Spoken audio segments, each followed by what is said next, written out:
En esta ocasión quiero hablarles un poco sobre la geografía cultural como profesión y la diversidad de áreas que hay para estudiar. Eh, no pretendo ser exhaustivo, es decir, no le estoy diciendo todas las posibilidades, pero he aquí algunas de ellas. Para hacer un enlace con el tema anterior, el análisis regional, cómo uno piensa las regiones. Bueno, vamos a darle una miradita al tipo de cosas que hacen los geógrafos. Me parece que el análisis regional es como que central en muchas de las cosas que hacen los geógrafos. Miren a las cosas que miran: el espacio, la construcción y arquitectura, los elementos culturales, los elementos históricos, la economía. La geografía económica es una de las áreas más importantes. Los asuntos de población, el medio ambiente, cómo están vinculados los espacios entre sí, cómo quedan comunicados electrónicamente, eléctricamente, en términos de flujos de energía, en las redes de transportación, las redes viales, aeropuertos, etcétera. Y cómo fluye la gente en esos espacios. Bueno, pero no solamente la gente, sino el capital, las ideas, el arte y todo un sinnúmero de producciones de los productos de los seres humanos, lo que nosotros producimos, que entran y atraviesan esos espacios. Si uno toma ese tipo de análisis y ese tipo de cosas que hace la geografía y sobre todo la geografía cultural, podemos empezar a pensar en qué áreas son las que trabajan los geógrafos y las geógrafas. Primero que nada, se me ocurre mencionar la cartografía, porque el arte y la ciencia de hacer mapas eh, es algo sumamente importante, porque sí, es esencial ubicar las cosas en el espacio, la manera en que representamos eso y que la gente quiere verlo, es a través de los mapas. Los mapas son unos productos, son una mercancía, la gente compra mapas, la gente accede a mapas en el internet. Así que básicamente son esenciales. Y en el pasado los mapas eran obras de arte en sí, y muchos de nosotros tenemos en nuestras oficinas, en nuestros salones, en las aulas, dije aulas, no jaulas. En las aulas tenemos mapas, en nuestros laboratorios tenemos mapas, porque no solamente son una guía, sino que también nos sirven a nosotros estéticamente. Una disciplina importante, que es la planificación, de ver cómo se ordena el territorio, qué cosas van en qué lugar o qué cosas pueden ir en qué lugar, qué tipo de actividades son más óptimas en ciertos sitios, y de esa manera preparar para el futuro la economía y la sociedad. Esa es la rama de la planificación. Estoy seguro que lleva mucho más detalle de lo que les he dado, pero los planificadores son geógrafos sobre todas las cosas, o deben de pensar como geógrafos. ¿Cómo se distribuyen las mercancías? ¿Dónde están nuestros mercados? ¿Dónde está la gente que puede comprar nuestros productos? ¿Dónde está esa clientela? ¿Cuáles son las características de esa clientela y cómo están distribuidas por el espacio? ¿Dónde están las zonas de alta demanda? Bueno, pues entonces el mercadeo nos sirve para eso.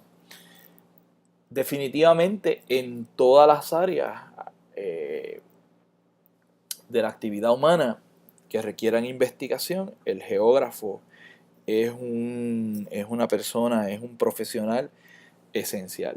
Por ejemplo, en mi oficina yo tengo cerca de 3 personas que trabajan con cartografía, que trabajan con planificación, que trabajan con mapas.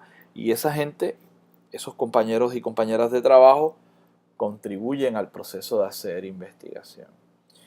Lo que le dije sobre el mercadeo es aplicable a las finanzas. ¿Dónde están las fuentes de capital? ¿Dónde están las fuentes de inversión? ¿Dónde están las regiones, los espacios, los entornos donde se está invirtiendo, donde se está ahorrando?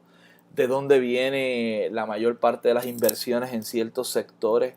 ¿Cuáles sectores requieren ciertos tipos de inversiones y financiamiento? Así es que el Estado, por ejemplo, el Departamento de Hacienda, que Dios los tenga bien guardados, para recaudar dinero necesita saber cómo es que está distribuido esos ingresos por todo el espacio nacional. Por lo tanto, cualquier tipo de recaudo, cualquier agencia que recaude algo, dinero, eh, básicamente requiere de la geografía. Bienes raíces, o como le llamamos en buen inglés, el real estate, requiere de ese conocimiento geográfico. Esos son los gallos, pero vamos, que estamos en la tarde y ya están dirigiéndose a sus sitios para dormir. Bueno, bienes raíces, yo lo he puesto aquí en dos componentes, lo privado y lo público. Lo público porque al Centro de Recaudaciones de Ingresos Municipales, el CRIM, pregúntenle a sus padres, pregúntenme a mí, ¿verdad? Que el CRIM recauda los impuestos por la propiedad. Pues básicamente quieren saber dónde están ubicadas las propiedades, localizarlas punto por punto en sus coordenadas y tener unos bancos de datos para poder saber qué es lo que nos van a cobrar por área física del terreno o por área física de las casas que poseemos. Y también los bienes raíces privados, el real estate, las inmobiliarias, que le interesa saber dónde están los mercados, en qué mercados, en qué zonas se están vendiendo las casas a determinados precios, cuáles son las comparables. Todo eso requiere un análisis geográfico básico. Pero otra gente que trabaja con esto a nivel de finanzas, a nivel de mercadeo, en términos de economía, utiliza la geografía para poner todos esos datos sobre mapas. Sin duda que una de las áreas más importantes es la demografía. En la década de los 80, el censo, por ejemplo, de los Estados Unidos de América, desarrolló toda una tecnología para ubicar los datos del censo, los datos sociodemográficos, socioeconómicos del censo, con bloques censales, con unidades censales ubicadas geográficamente en coordenadas, con una información sobre el espacio integrada a los mapas. Y eso fue un avance extraordinario y ahora mismo nosotros podemos usar esos mapas del censo, localizar dónde está la gente, por ejemplo, dónde está la gente más vulnerable en zonas inundables, en zonas que pueden ser impactadas por tsunamis, en zonas que pueden ser impactadas por huracanes, por olas ciclónicas. Nosotros podemos saber dónde está la gente más vulnerable, dónde están las concentraciones de población. Eso, si lo vinculamos o lo enlazamos con las redes viales, sabemos cómo podemos sacar a esa gente de ahí, moverlos hacia otros lugares. En política se usa mucho. Eventualmente les voy a hacer un pequeño reportaje sobre lo que se llama como gerrymandering, que es la manera en que, por ejemplo, en los Estados Unidos se hacen nuevos distritos electorales de manera tal de que si uno tiene la información cómo votó la gente y cuál es la población en este momento, uno puede redibujar esos distritos para favorecer a candidatos de una orientación o de otra orientación. Es decir, en los Estados Unidos, demócratas demócratas y republicanos. En Puerto Rico se hace lo mismo, se mira dónde es que está esa distribución de populares, independentistas y nuevo progresistas, y eso se pone en mapas y se trata de ver dónde son las zonas débiles o las zonas de fortaleza de cada uno de estos grupos. Hay una ciencia y una práctica que se conoce como la ciencia actuarial. No queremos saber mucho de eso, pero la ciencia actuarial es aquella que determina quién se va a morir, cómo se va a morir y dónde se va a morir, y la práctica de eso se hace en el negocio de los seguros. Pero ¿dónde se muere la gente? ¿Cuándo se muere la gente? El tiempo y el espacio de la muerte, de las enfermedades, de los accidentes, y cómo ponerle un número a eso, pues eso es lo que hacen los actuarios a través de unos modelos matemáticos y estadísticos muy complejos. Y para ellos es importante esa geografía de la muerte, de los accidentes y de todo el morbo.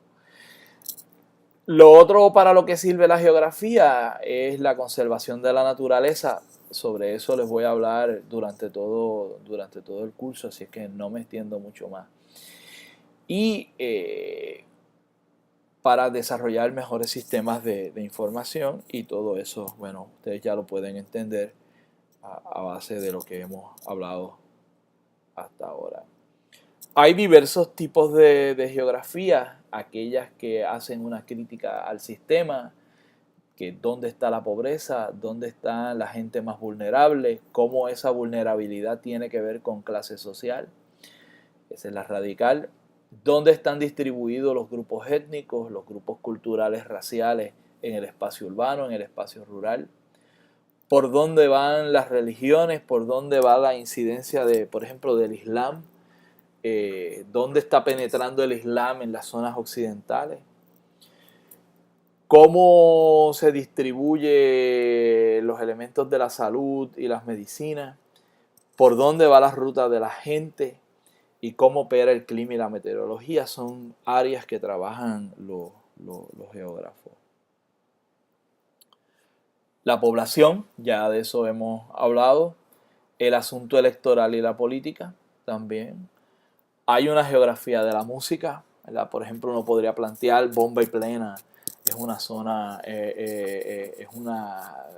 geográfica, bueno, debo decir, es un tipo de música que le encontramos en la zona geográfica de la costa más que en otros lugares, y podemos hacer, ¿verdad? Todos unos mapas de música a través del globo o en ciertos países en particular. La distribución por género, hay desequilibrios en la distribución de los géneros por regiones geográficas, por zona. Eso es algo que queremos saber.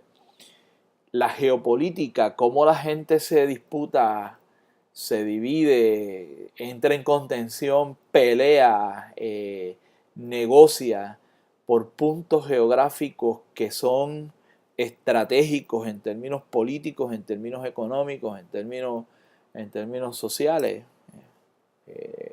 La Franja de Gaza en Israel, en estos momentos todo se está redefiniendo, toda la geopolítica del norte de África.